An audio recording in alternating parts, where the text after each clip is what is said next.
तो पैदल यात्रा बहाना असली 24 है निशाना। 24 हरीश रावत, हरदा की हसरत।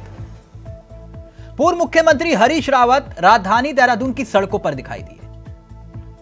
मुद्दा मकसद बेरोजगारों का, बेरोजगारों को लेकर संघर्ष करना चाहते हैं हरीश रावत, इसलिए पैदल यात्रा निकाली, कांग्रेसी कह रहे हैं। लेकिन क्या वाकई इसलिए राज्य सरकार के खिलाफ हरीश रावत ने हल्ला बोल किया, या असली निशाना कुछ और है? पूर्व मुख्यमंत्री हरीश रावत की स्पेशल यात्रा युवा कांग्रेस, प्रदेश कांग्रेस के पदाधिकारियों के साथ, और भाजपाई कह रहे हैं फ्लॉप शो। अब हरीश रावत एक तीर से कई सियासी निशाने साधने में माहिर है, माना जाता है। तो देहरादून की सड़कों को नापते हुए हरीश रावत क्या सियासी संदेश दे रहा है, उस संदेश के मायने क्या हैं, और पैदल यात्रा पर पॉलिटिक्स हावी क्यों है? यानी पैदल यात्रा बहाना और चुनाव असल में बड़ा निशाना। और क्या पैदल यात्रा के जरिए हरदा की पावर पॉलिटिक्स पार्टी के भीतर और विरोधियों के लिए? आज इसी पर करेंगे बात। हमारे साथ जुड़ेंगे तमाम मेहमान, लेकिन पहले जरा इस रिपोर्ट पर गौर फरमाएं और फिर सीधा रुख करेंगे मेहमानों की तरफ। पैदल यात्रा बहाना, चुनाव बड़ा निशाना। पैदल यात्रा के जरिए हरदा की पावर पॉलिटिक्स। क्या पैदल यात्रा के जरिए 24 का सियासी संदेश?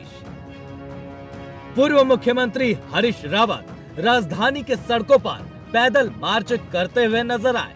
पूर्व मुख्यमंत्री हरीश रावत के साथ कांग्रेस के प्रदेश अध्यक्ष करण मेहरा, पूर्व विधानसभा अध्यक्ष गोविंद सिंह कुंजवाल, पूर्व शिक्षा मंत्री प्रसाद जैसे दिग्गज भी कदम ताल कर रहे थे। वैसे तो ये पैदल मार्च युवाओं के रोजगार के लिए किए जा रहे संघर्ष को बल देने का बहाना था, मगर असल में तो 24 ही सियासी निशाना था। ऐसे में पूर्व मुख्यमंत्री के इस पैदल मार्च के बाद सूबे की सर्द हवाओं में सियासी गर्मी पैदा होने में देर न लगी। बीजेपी जहां पूर्व मुख्यमंत्री के पैदल मार्च को फ्लॉप बता रही है, तो वहीं कांग्रेस का दावा है कि भाजपा सरकार जो दावे रोजगार को लेकर करती है, उसकी पोल हरीश रावत खोल रहे हैं। जिस तरीके से बेरोजगारी बढ़ रही है और ये सरकार उनकी उपेक्षा कर रही है, नाटक कर रही है रोजगार देने के नाम पर, और खाली जुमलेबाजी कर रही है। सरकारी पद रिक्त पड़े हुए हैं और पिछले 6-7 साल से भर्तियों का नाटक कर रहे हैं। मैंने तो कल पूरी लिस्ट दी है जहां जहां इन्होंने नाटक किया है और उस नाटक का परिणाम देखा है जो है। तो कहाँ रोजगार हैं? 700 यूनिटें बंद हो गई हैं। 2016 में जितने कर्मचारी काम कर रहे थे, आज उसका 1/4 काम नहीं कर रहा है। तो ये सारी चीजें ऐसी हैं जो ये दर्शाती हैं कि ये सरकार रोजगार विरोधी है, युवा विरोधी है, नौजवान विरोधी है। ये नाटक कर रही है, उत्तराखंड के नौजवानों के भविष्य के साथ खिलवाड़ कर रही है। अब सड़कों पर हरीश रावत हो और सियासत परवान न चढ़े, भला ये कैसे हो सकता है? हरीश रावत के सियासी तीरों का जवाब देने के लिए बीजेपी भी सामने आई, तो वहीं कांग्रेस ने भी हरदा पर हुए सियासी हमलों का जवाब पलटवार करके दिया। हमारे तो लगातार आप पिछले 2 वर्ष से देखिए, लगातार हम लोग प्रयासरत हैं कि जो जमीनी हकीकत है उससे लोगों को रूबरू कराएं।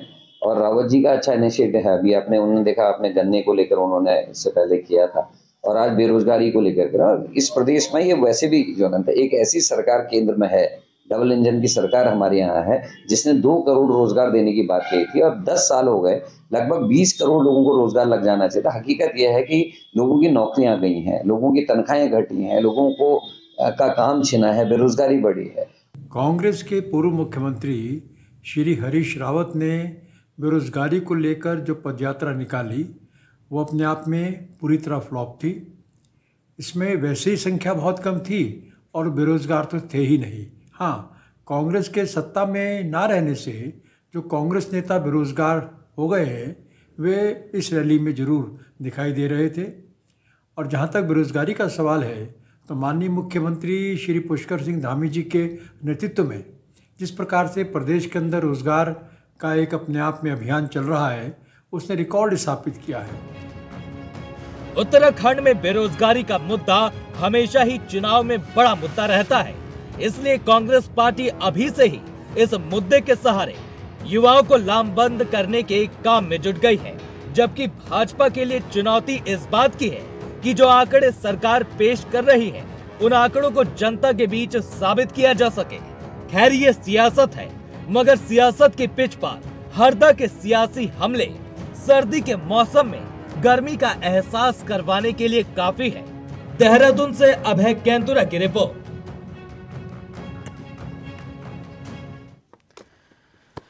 तो पदयात्रा बहाना, चुनाव असली निशाना। सीधा रुख कर रहे हैं अपने मेहमानों की तरफ। आपको बता दें, हमारे साथ जो मेहमान जुड़ रहे हैं उनसे आपका परिचय करवा देते हैं। कांग्रेस के अनुभवी चेहरे शिषपाल जी हमारे साथ इस कार्यक्रम का हिस्सा बन चुके हैं। नवीन परस्याली जी हमारे साथ जुड़ चुके हैं, बीजेपी के चेहरे हैं। साथ ही साथ संगीता शर्मा जी हमारे साथ हैं, जो कि आम आदमी पार्टी का चेहरा है। आप सभी का बहुत बहुत स्वागत है। नवीन जी, आपसे इस चर्चा की शुरुआत करते हैं। सर्दी के मौसम में गर्मी का एहसास, हरीश रावत की पदयात्रा, कैसे लगा हरीश रावत का प्लान?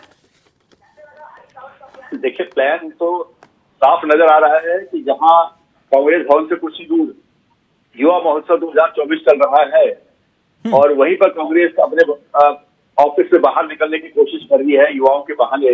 और आज 100-200 मीटर पैदल चलकर जो कांग्रेस ने चुनावी हलचल दिखाई है, उसका कितना असर चुनाव पर पड़ेगा वो तो बात की बात है। लेकिन जिस बहाने कांग्रेस भारतीय जनता पार्टी को घेरने की कोशिश कर रही है, तो मैं थोड़ा सा बताना चाहता हूं कि धामी सरकार ने नहीं, आपने देखा नहीं, वो कुंजवाल जी उनके साथ थे, मंत्री प्रसाद नैथानी जी उनके साथ थे। आप किसको तलाश रहे थे? नहीं, हम जिनको तलाश रहे थे वो नजारत थे। देखिए, साफ पता चल रहा, कुछ पुराने साथी, इनके 1-2 साथी थे। ठीक है, हमें उससे जाने की जरूरत नहीं कि कांग्रेस के कितने लोग आए, कितने नहीं। हरक सिंह रावत जी आजकल किसी कार्यक्रम में जाते नहीं है, आप शायद उनकी बात कर रहे हैं। जी नहीं, मैं चावला साहब फिर बहुत गहराई में चले जाएंगे। मैं ये कह रहा हूँ कि कांग्रेस के कुछ उसमें जाने की मैं कोशिश नहीं कर रहा हूँ कि कौन आए थे कौन नहीं आए। अच्छा, आप प्रीतम सिंह जी की बात कर रहे हैं। चलिए मान लीजिए, मैं हरीश सिंह रावत जी की बात कर रहा था, प्रीतम सिंह जी की बात कर रहा था, हाँ। और भी नेताओं की बात कर रहा था। लेकिन अगर ये हरीश रावत जी ने निकाली, 2-4 भी शामिल हो गए। मैं बोल रहा हूँ कि चलो इसी बहाने आप बाहर तो निकले, ये बिल में से बाहर निकल के लोकसभा चुनाव सामने है, आप एक चक्कर घूम लिए, अपने कुएं का चक्कर मार के मंडू बन के, तो आप लोकसभा चुनाव यहाँ जीतेंगे नहीं। और आम आदमी की समस्याओं को लेकर आप जो यहाँ धरना प्रदर्शन की बात कर रहे हैं, उससे कुछ होगा नहीं। आप युवाओं के रोजगार की बात कर रहे हैं, जब आपके पास समय था आपने एक भी रोजगार की कोशिश नहीं की। आज अगर धामी सरकार ने पिछले साल 7,000 नौकरियां अगर दी है, सरकारी नौकरियां, तो एक बड़ी बात है। ओके नवीन जी, ओके, एक मिनट। आप ये कह रहे हैं कि छोटा सा राउंड मार के हरीश रावत जी ने सियासी संदेश देने की कोशिश की और मकसद कुछ और है। शिषपाल जी, नवीन परस्याली जी की आंखें तलाश रही थी कि ना हरक सिंह रावत दिखाई दे रहे, ना प्रीतम सिंह रावत जी दिखाई दे रहे। प्रीतम सिंह रावत, माफ करिएगा, कह रहे हैं कि आपके बड़े चेहरे नहीं दिखाई दिए, लेकिन मैं कुछ चेहरों को तलाश रहा था। कुंजवाल जी दिखाई दिए, अच्छी बात है, मंत्री प्रसाद नैथानी जी दिखाई दिए, प्रदेश अध्यक्ष। लेकिन एक मिनट सर, एक मिनट। शायद मेरी आंखें तलाश रही थी, हरिद्वार की टीम बहुत एक्टिव दिखाई दे रही थी वहां, कि नहीं? तिलक जी, आज कांग्रेस पार्टी जो सड़कों पे उतरी हरीश रावत जी के नेतृत्व में, उसमें आपको नौजवान दिखे होंगे और संगठन के सारे पदाधिकारी इसमें थे। आदरणीय प्रदेश अध्यक्ष जी स्वयं उसमें उपस्थित थे। और जिन नेताओं की आप बात कर रहे हैं वो अपने अपने क्षेत्रों में व्यस्त थे। और अभी जब मुख्यमंत्री आवास घेरा हुआ था, तो वहाँ हरक सिंह जी भी थे, वहाँ प्रीतम सिंह जी भी थे, सारे थे। हर कार्यक्रम में सारे नेता मौजूद हो, ये जरूरी नहीं। लेकिन मुद्दा इतना जरूरी है, प्रदेश के बेरोजगार जो है 300 दिन से ज्यादा समय हो गए हैं, जो है धरने में बैठे हुए हैं उस गंदे नाले में। हरिद्वार की टीम तो दिखाई दे रही है हरीश रावत जी के साथ आपकी। सरकार बेरोजगारों की सुध क्यों नहीं ले रही है तिलक जी? ये इस सरकार से पूछिए। बेरोजगारों को रोजगार की बात बार बार करते हैं, लेकिन उनको रोजगार देते नहीं है। अरे बयानबाजी से बाहर आइए भैया, बेरोजगारों की पीड़ा सुनिए। क्यों वो इस सर्दी की कड़कड़ाहट में जो है धरने पर बैठे हुए? कम से कम उनका दुख दर्द सुनिए तो सही। उल्टा जो है आपकी पुलिस पहुंच जाती है, उनको डेली नया नोटिस लेकर के उन पे नए मुकदमे दर्ज हो रहे हैं। आप जब सड़कों पे उतरे तब उनको आप लाठी डंडों से पीटेंगे। तो बेरोजगारों की कौन सुनेगा? आपने किस सरकार की जवाबदेही है? बेरोजगारों के मुद्दे पर। और मसला बेरोजगारी है या कुछ और भी है? हमने शीशपाल जी, रोजगार दे दिए, हमने उतने रोजगार दे दिए, शीशपाल जी, लेकिन बेरोजगार शीशपाल जी, क्यों ये पावर पॉलिटिक्स का हिस्सा भी तो माना जा रहा है। हरीश रावत जी जो है एक किस्म से अपनी दावेदारी पेश कर रहे हैं कि मैं हूं ना। तिलक जी, हरीश रावत जी इस राज्य के सबसे वरिष्ठतम राजनेताओं में है। सभी दलों के लोग इस बात को मानते हैं और वो राज्य हित के लिए कोई भी मुद्दा हो हमेशा उसमें मुखर रहते हैं। अब भाजपा के लोग उसमें राजनीतिक निहितार्थ अगर तलाशते, नवीन जी वो कह रहे हैं मुद्दे की बात है, उनका इंटरेस्ट अब अच्छा, मैं शीशपाल जी समझ गया, ये कह रहे हैं कि अब उनका इंटरेस्ट हरिद्वार से चुनाव लड़ने का नहीं है, ये मुद्दे की बात है, यही बात है ना शीशपाल जी? देखिए तिलक जी, हरीश रावत जी इस राज्य के सर्वमान्य नेता हैं, कांग्रेस के सबसे बड़े नेता हैं और निश्चित तौर पर उनको राज्य हित का जो भी मुद्दा लगता है अगर वो हाँ, मैंने वही बात कही है। वो कह रहे हैं अब हरिद्वार से चुनाव नहीं लड़ेंगे हरीश रावत, तो किसी के पेट में मरोड़ क्यों उठ रही है? हाँ, मैं पूछ लेता हूँ क्यों पेट में दर्द हो रहा है? तो लोकसभा चुनाव बाद की बात है। हाँ हाँ शीशपाल जी, मैं आपकी बात समझ गया, आपकी बात, एक मिनट के साथ खड़ा होना, हम खड़े रहे हैं। हाँ, एक मिनट, बेरोजगारों को नवीन जिस जी, तरीके से आज प्रताड़ित किया जा रहा है, शीशपाल जी ये कह रहे हैं, अब एक मिनट शीशपाल जी, आप ही की बात ले रहा हूँ, फिर संगीता जी वेट कर रही है। क्यों दर्ज किए जा रहे हैं? उनको जो है कोर्ट कचहरी के चक्कर क्यों काटने पड़ रहे हैं? शीशपाल जी एक मिनट तो रुकिए। सदन के अंदर घोषणा की कि हम बेरोजगारों पर दर्ज मुकदमे वापस लेंगे। आज इतना जोश कहाँ से आ गया शीशपाल जी? एक मिनट हरीश रावत जी का बयान इतना तीव्र नहीं है जितना आप करने की कोशिश कर रहे हैं। आपने अपने कुएं से जो बाहर निकलने की कोशिश की, अपने कुएं का एक चक्कर लगाया। आपने कहां से कहां तक यात्रा की बताइए? आपने कांग्रेस रोड से गांधी पार्क दूरी 10 मीटर की रोड है बीच में, और क्या किया आपने बताइए जी? हरीश रावत जी से जानकारी नहीं है। आगे टीवी चल रहे हैं राजीव गांधी कॉम्प्लेक्स, नौजवान राजीव गांधी जी की प्रतिमा से गांधी प्रतिमा पार्क में युवाओं के बहाने राजनीति करने की कोशिश आप कर रहे हैं। आपके जनता देख रही है। हरीश रावत जी मजबूर है, वो कोशिश कर रहे हैं कांग्रेस को दिल से बाहर निकालने की, दिल से बाहर खदेड़ने की। लेकिन कांग्रेस है कि दिल से बाहर निकलने को तैयार नहीं है। लोग अंदर बिल्कुल दबे पड़े हैं, बाहर कोई साथ नहीं है। हरीश रावत जी मानते हैं,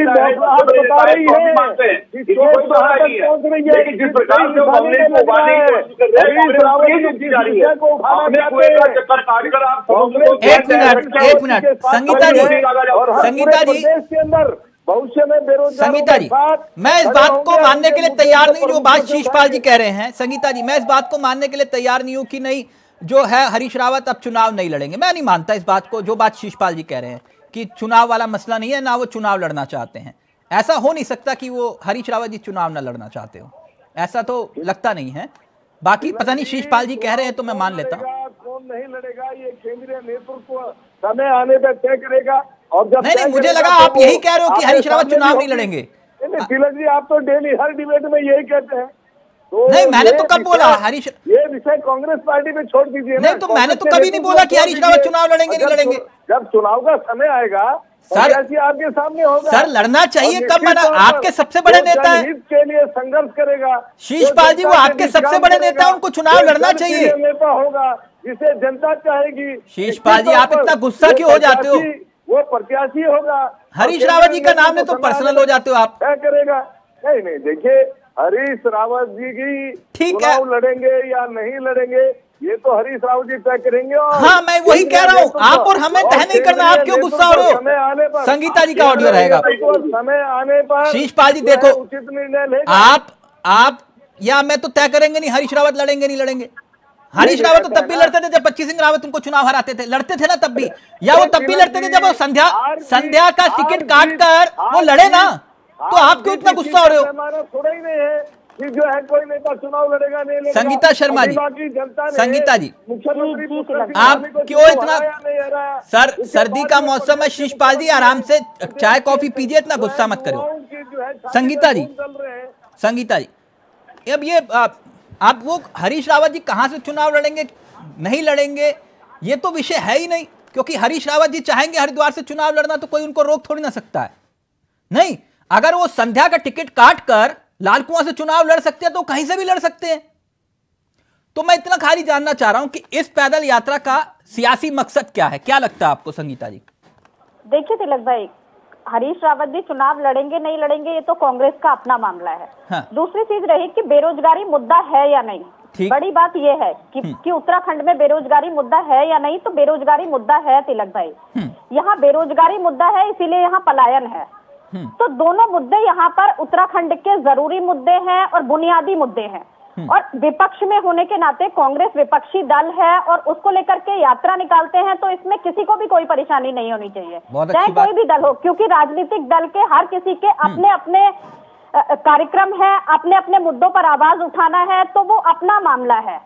तो इसमें बीजेपी को भी परेशानी नहीं होनी चाहिए कि भाई आपने अगर रोजगार दिया होता तो ये मुद्दा ही नहीं होता। आप इस मुद्दे को खत्म कर दीजिए। आज हरीश रावत जी ने यात्रा निकाली, आप रोजगार इतना मुहैया कराइए कि उत्तराखंड के सारे युवाओं को रोजगार मिले और ये मुद्दा ही आप जड़ से खत्म कर दो। तब कोई खुशी की बात होगी कि भाई आपकी डबल इंजन की सरकार है और आपने उस मुद्दे का नामो निशान मिटा दिया। यहाँ के युवा जो है वो सारे रोजगार मिल गया उनको और वो अपने आप में बेरोजगारी से मुक्त हो गए। और जो हमारा बेरोजगार संघ है, जो सड़कों पर बैठा हुआ है, जिन्होंने लाठी डंडे भी खाए, वो बेरोजगार संघ आखिर बना क्यों उत्तराखंड में? सवाल तो ये भी उत्पन्न होता है ना तिलक भाई। नहीं, बहुत अच्छी बात कही संघ बना है जो, वो बेरोजगार संघ को आपका सवाल बिल्कुल वैलिड सवाल है शीशपाल जी, और आपका मैं उस सवाल का उत्तर दूंगा पक्का। लेकिन ये बात बताओ कि आपको लगता है कि इसमें कोई पॉलिटिकल मैसेज नहीं छिपा इस यात्रा में, ईमानदारी से? तिलक भाई देखिए, राजनीतिक लोग जो बुनियादी मुद्दे उठाते हैं, कुछ भी काम करते हैं, तो उनका राजनीतिक जो लाभ है वो उन्हें स्वतः मिलता है। हाँ। उसमें ये नहीं कि कोई इसी इंटेंशन से उस काम को करे। वो उस मुद्दों को उठाएगा तो जनता उसको देखेगी और लाभ उसको स्वतः मिलेगा, क्योंकि ये मुद्दा उत्तराखंड का है। नहीं, भले ही शीशपाल जी कहें, लेकिन जिस सर्दी के मौसम में कांग्रेस के कई नेता रजाई ओढ़ के सो रहे हैं, हरीश रावत सड़कों पर है। मेरी बात समझ रहे हैं? कांग्रेस के लिए अच्छी बात है हाँ, भाई तो कि कम से कम हरीश रावत सड़कों पर हैं। हाँ, उस बात को भी स्वीकार करना चाहिए, उसमें बुरा क्या है? हरीश रावत उत्तराखंड के कांग्रेस के सबसे बड़े नेता हैं तो हैं, उसमें कोई गलत बात थोड़ी ना है। शीशपाल जी पता नहीं क्यों नाराज होते थे। खैर नवीन जी, एक बात मैं आपसे जानना चाह रहा था, जो बात शीशपाल जी और संगीता जी ने कही, भाई उत्तराखंड में 9% से ऊपर बेरोजगारी दर तो है, इस बात को तो स्वीकार करेंगे कि नहीं? देखिए, जो आंकड़े है ना, तो ये 9% बेरोजगारी दर आपको हैरान परेशान नहीं करती? तो फिर गलत क्या मुद्दा उठाया हरीश रावत ने? देखिए तिलक जी, बहुत अच्छी बात डिबेट मुद्दे पर आ रही है, जहां पर पहला जो फेज इसका डिबेट का निकल गया। मैं उसको एक लाइन में कहना चाहूंगा कि हरीश रावत जी अपनी दावेदारी के लिए बहुत दौड़ भाग कर रहे हैं, कोई कोर कसर नहीं छोड़ रहे हैं। वो अलग बात है, कांग्रेस की टिकट देगी नहीं देगी। अब बात करते हैं उत्तराखंड की रोजगार के मुद्दे पर। अगर रोजगार के आंकड़े आप उठाते हैं तो धामी सरकार ने पिछले 1.5 साल में 7,000 से ज्यादा गवर्नमेंट सेक्टर में जॉब दी है।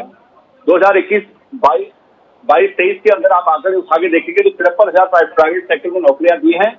10,000 नौकरियां 2024 में केवल चिकित्सा विभाग में सरकार ने लक्ष्य रखा है और शिक्षा विभाग में लक्ष्य रखा है, और भी 13,000 भर्तियां पाइपलाइन पर हैं। अच्छा, तो फिर वो सरकारी विभागों में 93,000 जो पद खाली पड़े हैं वो क्या है?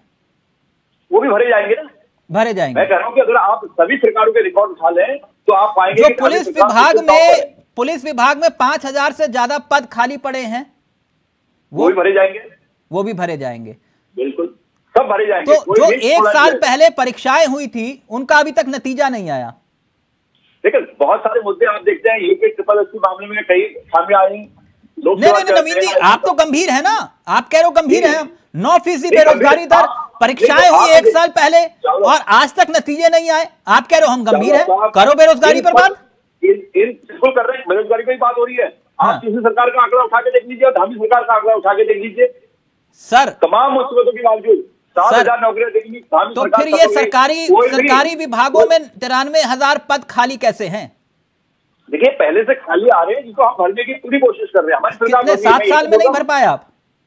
नहीं भर रहे हैं, लगातार भर रहे हैं। पिछले 1.5 साल में हमने स्पीड चेंज कर दिया। तो पुलिस विभाग में 5,000 जो पद खाली पड़े हैं वो 7 साल में नहीं भर पाए आप? देखिए चावला साहब, मैं क्या कह रहा हूँ कि स्पीड देखिए आप सरकारों की। 7,000 पूरी सरकारों ने किए होंगे। हमारी सरकार ने 1.5 साल में 7,000 भर्तियां कर दी। 53,000 यहाँ पर 21-22-23 में प्राइवेट सेक्टर में नौकरी आई। इतना बड़ा ग्लोबल समिट किया है, इसके माध्यम से संगीता जी वो कह रहे हैं तो बेरोजगारी है ही नहीं। तो फिर जब इन्होंने लोगों को पकड़ पकड़ कर रोजगार दिया तो फिर वो कौन है जो 9% की बेरोजगारी दर के दायरे में आ रहे हैं? देखिए तिलक भाई, देश में भी 2 करोड़ रोजगार जो प्रतिवर्ष है वो युवाओं को मिल चुका, तो अभी तक 20 करोड़ जो लोग हैं उनको रोजगार मिल चुका। तो देखिए, जो चश्मा बीजेपी के पास है उससे बेरोजगारी दिखाई नहीं देती, लेकिन फिर भी युवा सड़कों पर है। तो आखिर क्यों? उसको रोजगार मिल गया, फिर भी उसके पास इतना समय है कि वो तो कह रहे हैं हमने रोजगार दिया। नवीन जी को ऐसा लग सकता है कि रोजगार दिया, और देखिए नवीन भाई बार बार कह रहे हैं कि 7,000 लोगों को रोजगार मिला, तो ये ऊंट के मुंह में जीरे के जैसा है। जब 93,000 पद हमारे प्रदेश में खाली हो और केवल 7,000 लोगों को नौकरी मिली हो, तो आप देखिए तिलक भाई की किस तरह का आंकड़ा है। और दूसरी चीज आप देखिए कि जो आपने 1 साल वाली बात कही वो बिल्कुल सही है। अभी आप फॉरेस्ट लैंड में ही देखिए जो अब आप केंद्र सरकार की बात कर रहे हैं 2014 में, लेकिन अभी रिजल्ट नहीं आया, वो 1 साल से ज्यादा का समय हो गया और बच्चे इंतजार कर रहे हैं कि कब रिजल्ट आएगा और कब हम नौकरी मिली या नहीं मिली, जो है नौकरी जाएंगे। तो आपकी आरटीआई निकाली थी दिल्ली में 300 नौकरियां मुश्किल से उसको आई थी, केजरीवाल जी ने 300 नौकरियां दी थी, आरटीआई निकाली। नवीन भाई 7 साल से लेकिन आप देखिए कि अगर 1.5 साल में धान सरकार ने 7,000 नौकरियां दी तो क्या रिकॉर्ड है? 10 सरकार और 10,000 केवल चिकित्सा विभाग में छोड़ेंगे कि नौकरियां नहीं दी। 2024 में 13,000 दूसरी नौकरियां पाइपलाइन में जिनको सरकार खोलने जा रही है। 21-22-23 में सरकार ने 53,000 प्राइवेट सेक्टर में नौकरी दी है उत्तराखंड में। ग्लोबल समिट किया है और हमारा लक्ष्य है कि उत्तराखंड के सभी लोग, सभी युवा जो बेरोजगार है उनको रोजगार मिलेगा। युवा रोजगार ही नहीं लेंगे तो रोजगार देने वाले वर्ग सरकार ने रखा है, इसलिए हमने 3,50,000 करोड़ के अकाउंट यहाँ पर साइन किए हैं। सरकार उनको घाटों को पाने के लिए रिव्यू कर रही है। अभी जी खुद लगे पीछे नोडल ऑफिसर बनाए गए हैं, सरकार की समितियां बनाई गई है कि 15 करोड़ रुपया जाना चाहिए। ये लक्ष्य लेकर सरकार चल रही है।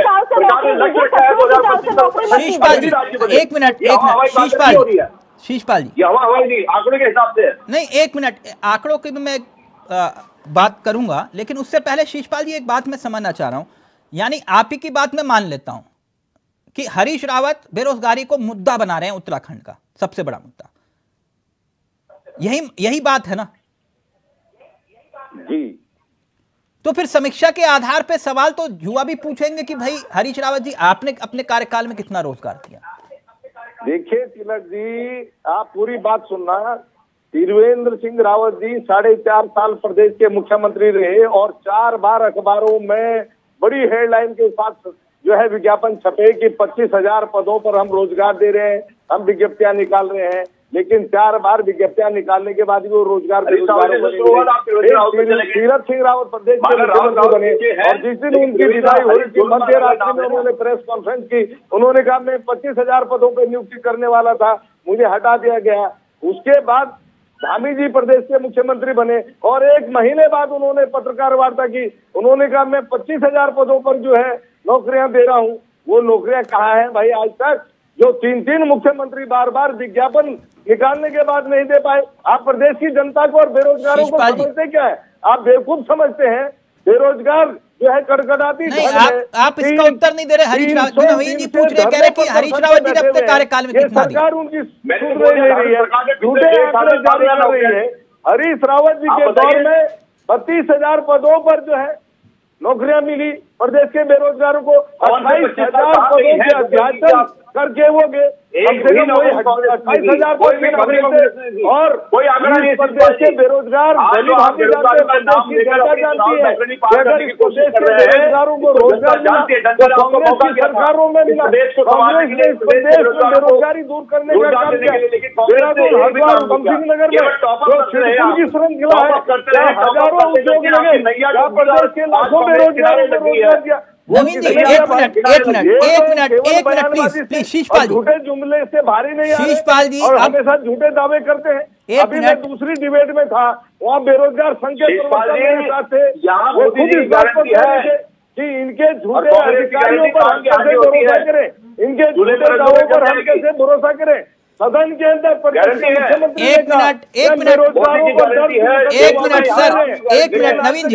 नवीन जी, एक मिनट, ये बेरोजगारी गंभीर विषय है कि नहीं?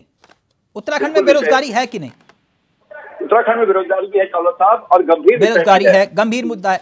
एक मिनट, आप कह रहे हो ये मोदी की गारंटी है, तो क्यों ना, क्योंकि ये विषय शीशपाल जी पुराने साथ में जुड़े हुए हैं, ये विषय मैंने कई बार उठाया। बेरोजगारी वाकई उत्तराखंड में बहुत गंभीर मुद्दा है। क्यों ना ऐसा किया जाए, क्योंकि कई मंत्रियों से मैंने डायरेक्ट ये बात की तो उन्होंने भी हामी भरी, लेकिन आंकड़ा किसी ने नहीं दिया। हां, दावा जरूर किया सदन के भीतर, जब आप ये कह रहे हो कितने 25,000 नौकरियां दी आपने? नहीं, हम ये कह रहे थे पिछले, मेरे पास जो डेटा है वो पिछले 1.5 साल में धामी ने 7,000 नौकरियां दी। ठीक, 7,000। ओके, मैं ये कह रहा हूं आपकी बात, एक चुनौती पेश करते हैं तमाम, एक राजनीतिक नजीर भी साबित हो जाएगी। क्यों ना सदन के भीतर, अभी सत्र होगा, सदन के भीतर श्वेत पत्र जारी करके यह बताया जाए कि हमने इन 7,000 लोगों को नौकरी दी, नंबर के साथ, विभाग के साथ, नाम आगे। नहीं, आप मेरी बात समझ लिया ना, ये संशय दूर हो जाए शीशपाल जी को और संगीता जी को कि भाई सरकार ने जो है 7,000 लोगों को नौकरी दी है। तो क्यों ना ये नजीर पेश कर दो आप सदन के भीतर। इनके तो विधायक है, पूछ सकते हैं वहां पर, सदन जब लगता है तो विधायक मुंह से तो दही सर लिस्ट तो अब देखिए, अब मैंने कहा मतलब लिस्ट नाम के साथ, पते के साथ और फोन नंबर के साथ तो जारी हो सकती है, विभाग कौन से विभाग में दी, तो उसमें कोई दिक्कत ही नहीं है। सर आप कह रहे हो कि इनके विधायक पूछ लें। चावला साहब, मैं आपको इनकी वकालत करने की क्या जरूरत आन पड़ी? मैं कह रहा हूँ कि 12-13 विधायक इनको भी दिए हैं। नहीं, मैं तो किसी की वकालत नहीं, उत्तराखंड के जो युवा सड़कों पर बेरोजगार घूम रहे हैं, मैं उनकी वकालत कर रहा हूँ। मुझे किसी की वकालत की जरूरत नहीं है नवीन जी। नहीं, आप सही बोल रहे हैं। तो कांग्रेस से कुछ नहीं है। कांग्रेस जब पूछे कि दे दिया जाएगा, मैं आपको बताता हूं, सत्ता में कांग्रेस थी तो हरीश रावत जी से ये सवाल पूछा था मैंने। अगर ये वापस सत्ता में आएंगे फिर पूछूंगा इनसे, बिल्कुल। तो इसलिए मेरा मकसद वो नहीं है कांग्रेस बीजेपी, आप लोग खेलिए आपस में। मेरा मकसद वही है जो उत्तराखंड के युवा सड़कों पर है। बिल्कुल, मेरा विषय बस इतना। मैं मोटा मोटा आपको देता हूं, लोक सेवा आयोग में 2,718 जॉब, यूके SSS में 2,522 जॉब और चिकित्सा सेवा चयन बोर्ड के माध्यम से। सर मैं तो मान रहा हूं आपने रोजगार दिया, लेकिन वो लिस्ट तो दे दो नंबर के साथ। मैं यहां पे बैठकर आपके सामने लाइव में जोड़ूंगा उनको जिनको आपने रोजगार दिया, ताकि शीशपाल जी भी देख ले और पूरा उत्तराखंड देख ले। क्यों शीशपाल जी गलत तो नहीं कह रहा? बिल्कुल डेटा मांगना पड़ेगा। गलत तो नहीं कह रहा? अगर मैं यहाँ पर झूठ बोल रहा हूँ, नहीं मैं तो कह ही नहीं रहा आप झूठ बोल रहे हो। किसने कहा झूठ बोल रहे हो आप? इनके झूठ का भी खुलासा हो जाएगा। मैं तो बोल ही नहीं रहा सर, आप झूठ बोल रहे हो, मैं तो सच मान रहा हूँ उसको। मैं तो दावा कर रहा हूँ। ठीक है सर, दावों से 2,718 एक दावा, अब सबका ऑडियो नीचे, एक दावा पूर्व शिक्षा मंत्री ने किया, अरविंद पांडे जी ने। उन्होंने कहा तिलक भाई कसम खा के बोल रहा हूं इतना रोजगार दिया। मैंने कहा लिस्ट दे दीजिए। वो कह रहे लिस्ट पक्का दे दूंगा, कल ले लेना मुझसे।